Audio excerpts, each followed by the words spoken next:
Buenas tardes, apreciados participantes. Eh, Le doy la bienvenida a esta segunda clase en vivo, eh, a esta sesión sobre integración económica. Hoy no vamos a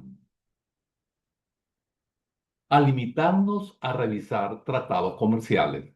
Vamos a diseccionar la autonomía del poder y la soberanía. En un mundo globalizado, la integración, y en eso tenemos que estar claros, no es una opción, es una estrategia. Ella vino para quedarse. Una estrategia de supervivencia. Sin embargo, ¿por qué algunos bloques prosperan mientras otros se desintegran? La respuesta no está en los aranceles, sino en la política y en la mente de quienes deciden. Para entender este fenómeno complejo, primero debemos situarnos en el tiempo y allí podemos realizarnos una interrogante y es cómo pasamos de la guerra a los mercados comunes. Es allí donde la perspectiva histórica eh, tiene para esta clase, la ubicamos en tres líneas simplificadas. La primera línea está en 1951, eh, que es la línea de tiempo donde habla de la paz y de la posguerra. La segunda, que es 1990, que es la globalización, el proceso de globalización. Y la tercera es la autonomía estratégica. La historia nos enseña que no nos integramos por miedo o por ambición, como señala Robert Schuman. El objetivo inicial no era el dinero, sino hacer una guerra, no solo impensable, sino materialmente imposible. Hoy, esa visión ha evolucionado hacia la búsqueda de bloques que pueden resistir shocks globales, es decir, aquellos eventos imprevistos y de gran magnitud que alteran el funcionamiento normal de la economía y la sociedad a escala mundial, a escala planetaria, a escala global. Al ser eventos de carácter sistémico, se preparan rápidamente a través de las redes de comercio. Y cuando digo se preparan es porque eh, se preparan y a través de ellas se propagan como una red, ¿ok? Como nodos.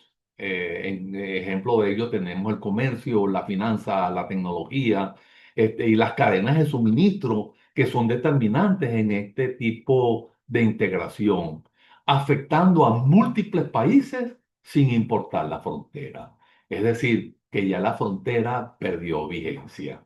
Entonces, en 1951 está la paz, ese periodo de paz de posguerra, eh, y marca una etapa de expansión económica y apertura de mercados a nivel mundial, donde la lógica de la integración se desplazó hacia la eficiencia, la competitividad regional y el libre mercado tras el fin de la Guerra Fría.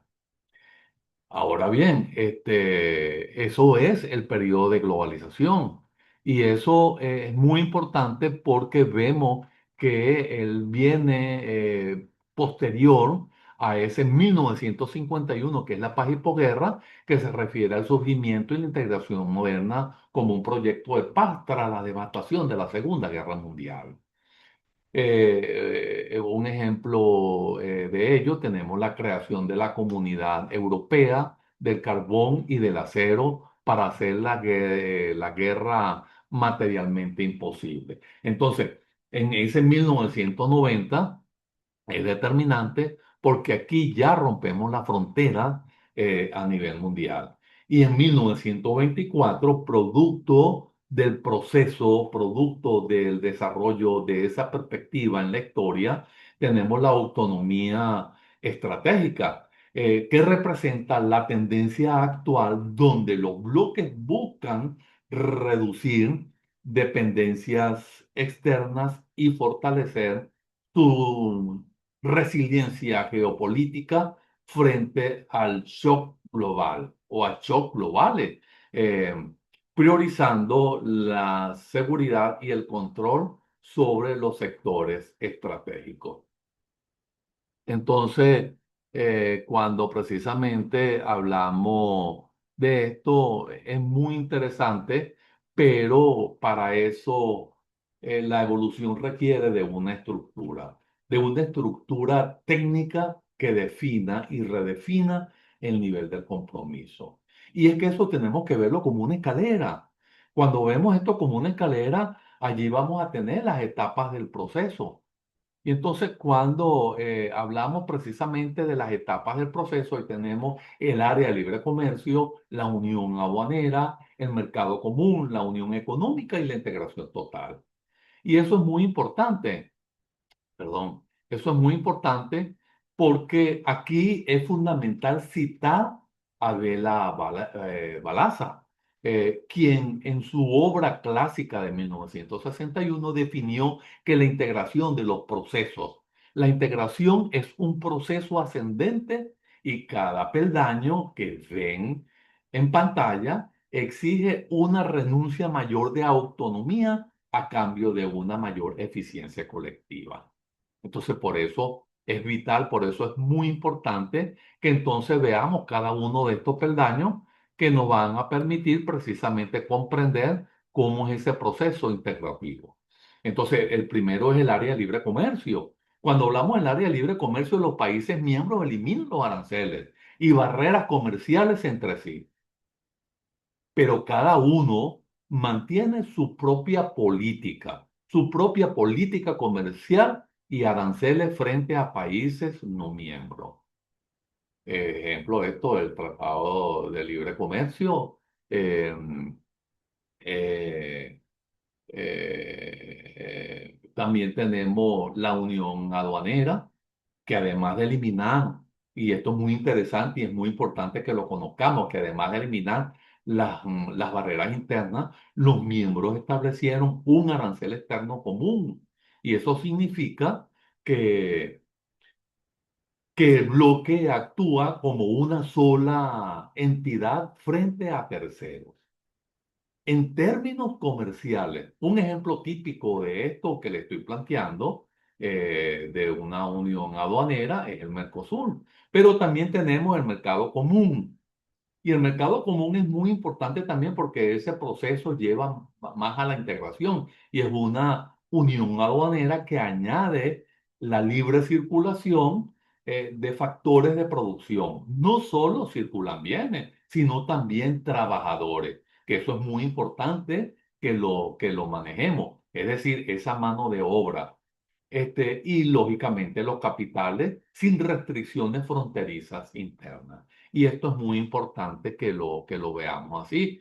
Y entonces allí aparece como un cuarto peldaño, se desprende de la lámina, la unión económica. Entonces, cuando hablamos de la unión económica, en esta fase los Estados miembros armonizan sus políticas económicas. ¿Cuáles serían esas políticas económicas? La fiscal, la monetaria y la social. Porque allí están dimensiones que tienen que ser permeables para poder abordarlas y también factores que debemos tomar en consideración. Por eso es que decimos que la unión económica es multifactorial y multidimensional. Ahora, generalmente implica la creación de una moneda única y un banco central común. Un ejemplo típico de esto tenemos la eurozona dentro de la Unión Europea. Y como quinto punto, como quinto peldaño, tenemos la integración económica total. Y vamos a verla, vamos a comprenderla, vamos a asumirla como la etapa final donde se unifican totalmente las políticas y se establecen instituciones. Instituciones cuyas decisiones son obligatoria para todo, es decir, de aceptación total. Entonces, estos miembros funcionan prácticamente como una sola entidad económica y política. Y ya allí vemos como un monolito. Sin embargo, cuando ese factor política es determinante en momentos determinados. Y es por eso que vamos a ir, sin embargo, en esta escalera no se sube sola. Esa escalera, para subirla, precisamente requiere de pilares éticos y jurídicos. Y entonces allí tenemos los tres pilares.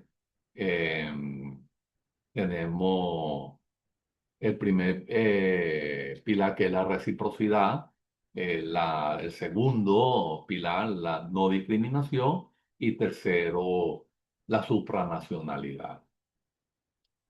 Ahora bien, estos tres pilares fundamentales de la integración económica pueden conceptualizarse bajo la perspectiva de la Organización Mundial del Comercio, es decir, lo que conocemos como OMS, y autores clásicos del derecho comunitario, como lo es Monnet, es decir, Jean Monnet. Y allí donde está primeramente la reciprocidad, que es el primer pilar. Entonces, este principio establece que las concesiones arancelarias o comerciales que un país otorga, y eso es muy importante que lo tengamos presente, deben ser compensadas con concesiones equivalentes en el intercambio. Y eso es muy importante tenerlo claro, asegurando que ningún Estado financie unilateralmente el crecimiento del otro. Y es por eso que hablamos de la reciprocidad. En el pilar del medio, como lo vemos allí, tenemos la no discriminación. Entonces, y esa es la piedra angular, ese es el norte del sistema multilateral del comercio. Y y eso tenemos que tenerlo muy presente, porque está sustentada principalmente en la cláusula de la nación más favorecida. Entonces, según este principio, cualquier ventaja comercial concebida o concedida a un país debe extenderse de forma inmediata e incondicional, que eso sí tenemos que tenerlo completamente claro, e incondicional a todos los demás miembros de ese bloque del acuerdo donde esos países son signatarios, evitando privilegios selectivos. Y por eso es que hablamos de la no discriminación.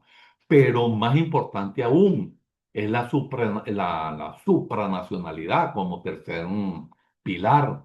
Y ese concepto acuñado y promovido en la práctica por Jean Monnet se refiere a la transferencia de competencia soberana de los estados nacionales a instituciones comunes. Es decir, se cede la soberanía, se cede parte de la soberanía. Estas instituciones tienen la autoridad de dictar normas que poseen primacía y efecto sobre el derecho interno de los países miembros, siendo de cumplimiento obligatorio sin necesidad, y ahí tenemos que tener claro, sin necesidad de ratificación individual por cada uno de los gobiernos. Entonces, la arquitectura del bloque descansa sobre principios de equidad. Sin embargo, el principio más disruptivo es la supranacionalidad, el que acabamos de analizar, donde según la doctrina del derecho comunitario, las normas del bloque tienen primacía sobre el derecho nacional. Y esto nos lleva al punto de quietud, donde el modelo político del país empieza a generar fricciones. Un momento, por favor. Empieza a generar fricciones. Y es aquí donde aparece el conflicto del modelo político. Y es muy interesante que lo veamos porque ahí tenemos el modelo A, ahí tenemos los dos modelos y vemos cómo se separan, están en blanco y negro para que podamos notar esa, ese conflicto, esa confrontación. Entonces tenemos la apertura versus el modelo B, que es el proteccionismo. Entonces, el conflicto surge, y esto tenemos que estar completamente claro, porque ya conocemos cuál es el origen, cuál es el origen del conflicto que emerge. Entonces, cuando el modelo interno, es decir, cuando el modelo de uno de los países signatarios, son incompatibles. Si un país apuesta por el libre mercado y su socio por el control de precios, lógicamente el bloque entra en parálisis, porque son fuerzas que chocan, son fuerzas que detienen, son fuerzas de una u otra forma que podemos hablarlo del punto estratégico, que invitan a la procrastinación, y esto es un fallo económico de un choque de manera de ver, de un choque paradigmático, de un choque de cosmovisiones políticas. Y entonces eso tenemos que tenerlo muy en cuenta porque precisamente es muy interesante que haya distintas maneras de ver la realidad, porque eso es así. Es muy distinto que políticamente tengamos cosmovisiones distintas, pero tenemos que alinearla al objetivo común, que es el éxito de la integración económica, porque eso va en beneficio tanto para los signatarios como para aquellos países que puedan gravitar sobre estos miembros. Y detrás de esos modelos están los sesgos de quienes ostentan el poder. Y es allí donde estamos hablando de las cosmovisiones.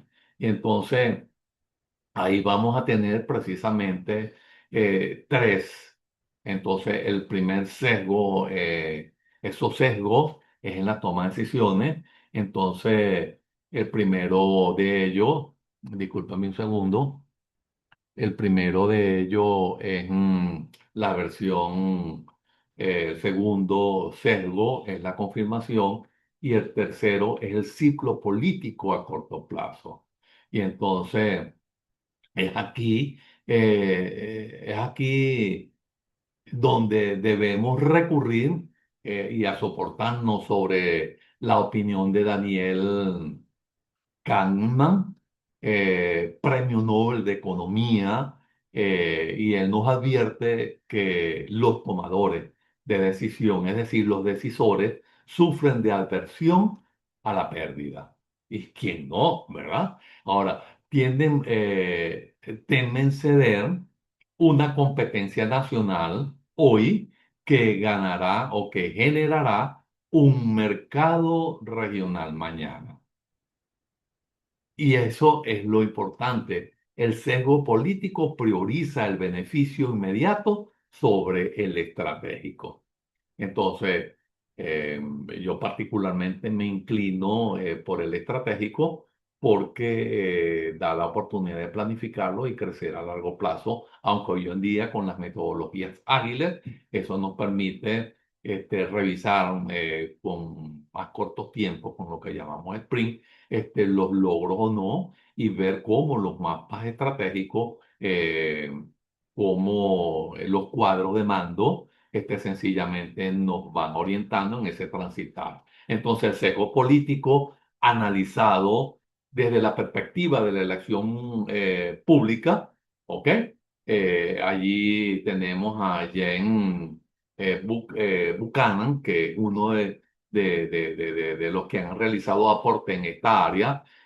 Ocurre cuando los gobernantes priorizan ganancias electorales de corto plazo sobre la planificación estratégica regional.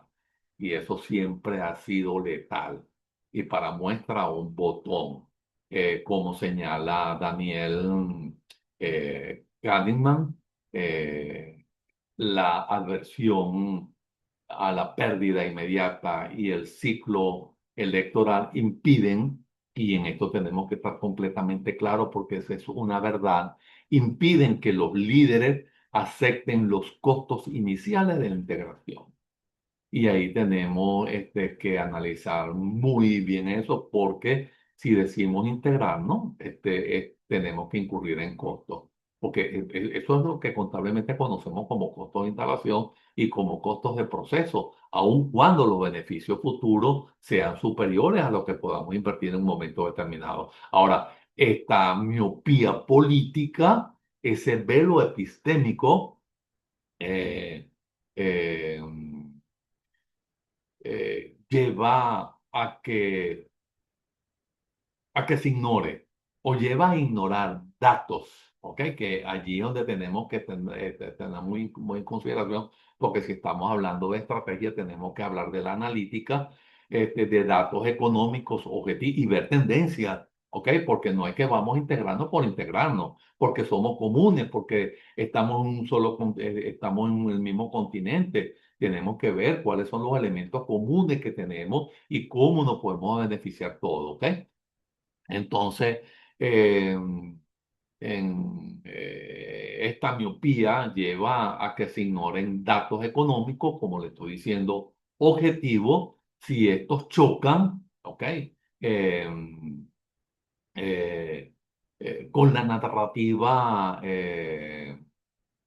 de la soberanía, o con los intereses de grupos de presión, porque siempre van a haber grupos de presión nacionales capturados por el gobierno, ¿ok?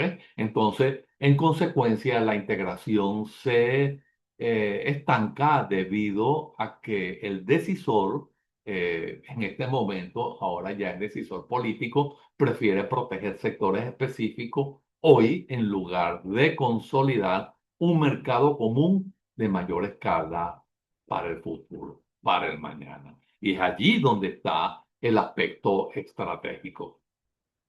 Ahora bien, este comportamiento nos lleva directamente a una pérdida inevitable, la pérdida de la soberanía. Y entonces es allí donde vamos a hablar, ahí tenemos una balanza en desequilibrio. eh, la, la soberanía nacional versus la eficiencia regional.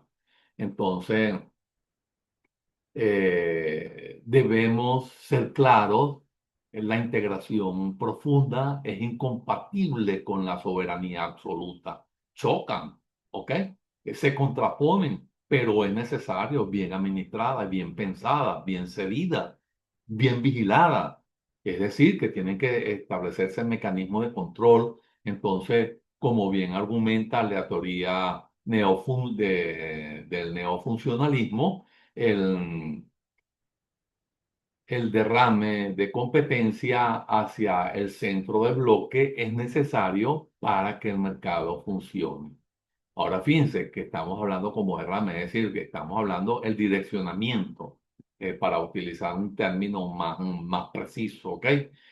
Para que el mercado funcione, aunque esto incomode a los nacionalistas o incomode al nacionalismo.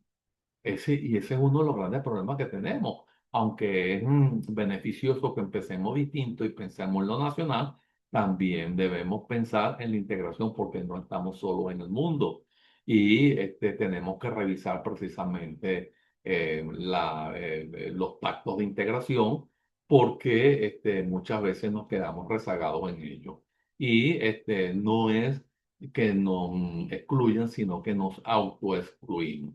Entonces, el neofuncionalismo, propuesto principalmente por Ernst Haas, es una teoría, ¿ok?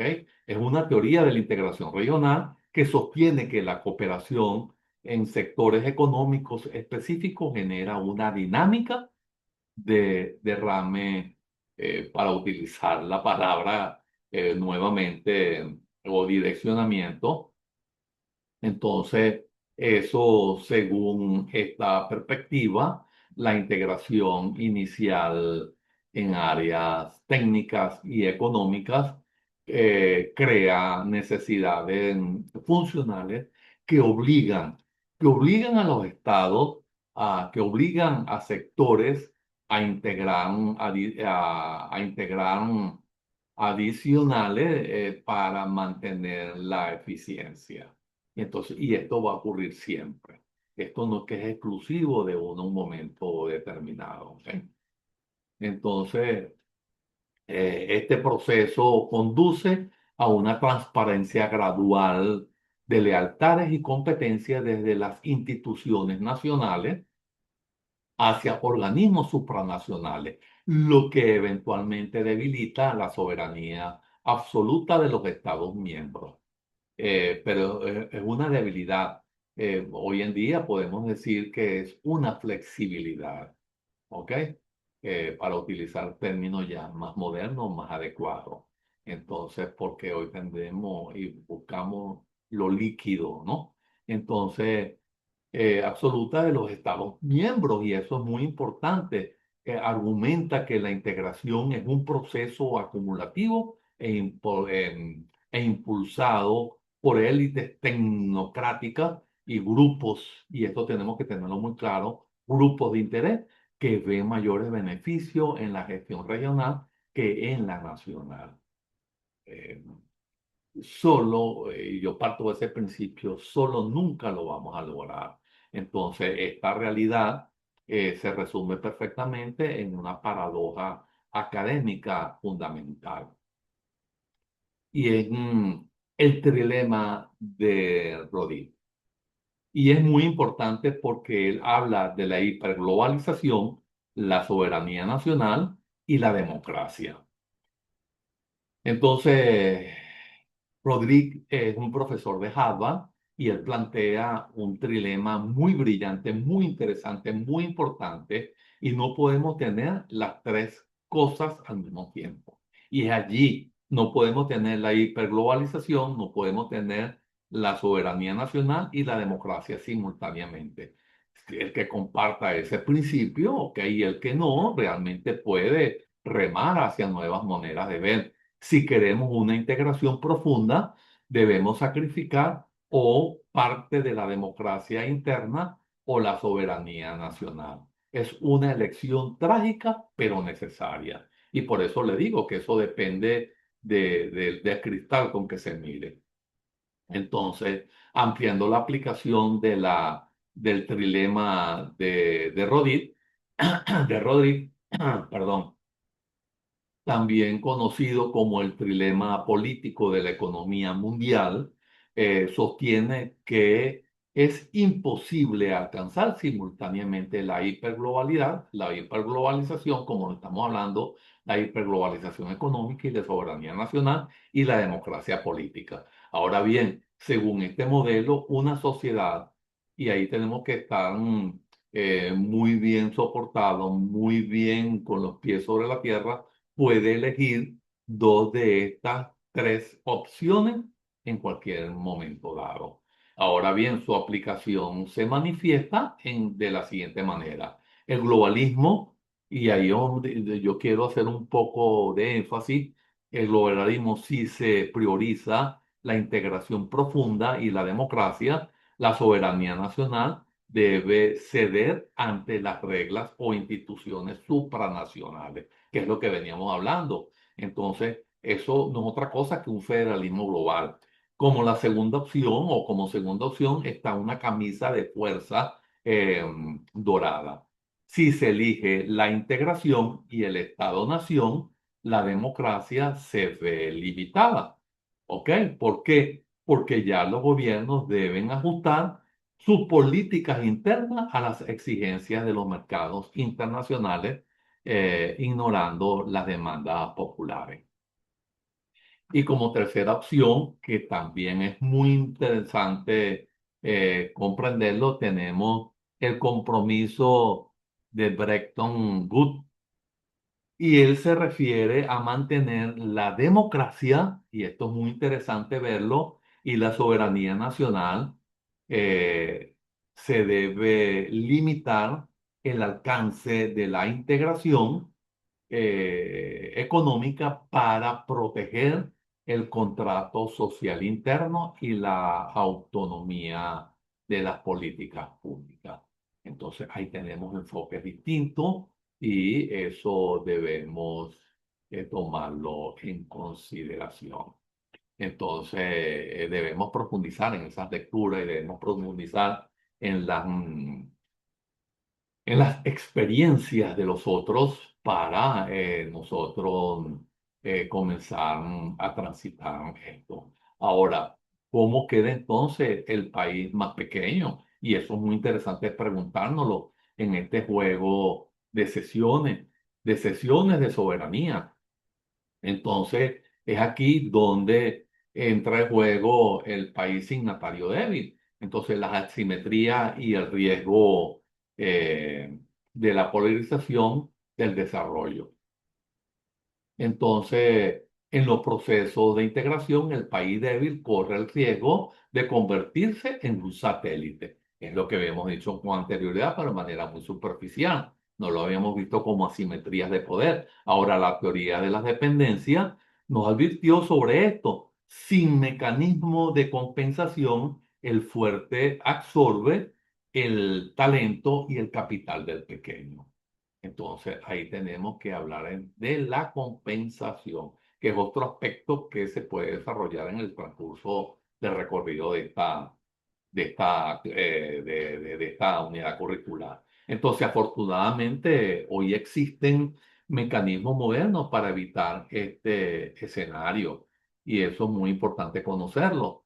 Y es aquí cuando nosotros llegamos a la estrategia de protección actual. Entonces tenemos los fondos de convergencia, tenemos el trato especial y diferenciado y los tribunales supranacionales que van a vigilarnos, ¿verdad? Que van a administrar eh, eh, a los convenios que hemos llegado. Y entonces, para proteger al débil, y yo me identifico mucho con eso, la integración moderna utiliza fondos de cohesión, como vimos en la Unión Europea. El objetivo es nivelar la cancha, es decir, donde todos estamos pisando, donde todos estamos jugando. La protección no viene de cerrar la frontera, sino de fortalecer la institucionalidad que obliga al grande a cumplir las reglas. El poderoso tiene que cumplir las reglas porque probablemente él va a buscar dirigir, liderizar, pero ahí en nosotros tenemos que también hacer, eh, buscar equilibrio, buscar los fondos de convergencia y el trato especial diferenciado. Entonces, bueno, de esta manera estamos llegando al final de este recorrido. A mí me interesa mucho ver esa ecuación, ¿ok? Que nos dice que la integración es igual a la decisión política sumada a la cesión de soberanía y sumada a la institucionalidad. Es decir, esos tres factores son determinantes. Entonces concluimos que la integración económica es un ejercicio de madurez política. El éxito no depende del Producto Interno Bruto, sino de la capacidad de, de los líderes para superar sus sesgos y entender que la soberanía compartida no es soberanía perdida, sino amplificada. Entonces, debemos quitarnos esos sesgos políticos y ver la economía como una ciencia que estudia la realidad económica y la gestión de recursos, tanto nacionales como internacionales, y escasos o no, renovables o no. Entonces, bueno, de esta manera llegamos al final del recorrido. Les invito para la tercera sesión. Es muy importante esto que vimos hoy porque está directamente relacionado con lo que, me disculpan, pero es que tengo una alergia eh, grande. Esto está relacionado con el desarrollo de la primera actividad sumativa. Entonces, estoy completamente a la disposición de ustedes. Cualquier duda pueden utilizar los canales de comunicación acostumbrados. Que tengan una feliz tarde. Hasta pronto. Y ahí les dejo unas consultas bibliográficas que están los que hablamos, Balaza, Rodri y Kahneman. Entonces, es abrir el libro, caminar esos peldaños de integración y llegar a ese norte que nos hemos trazado. Hasta luego, feliz tarde.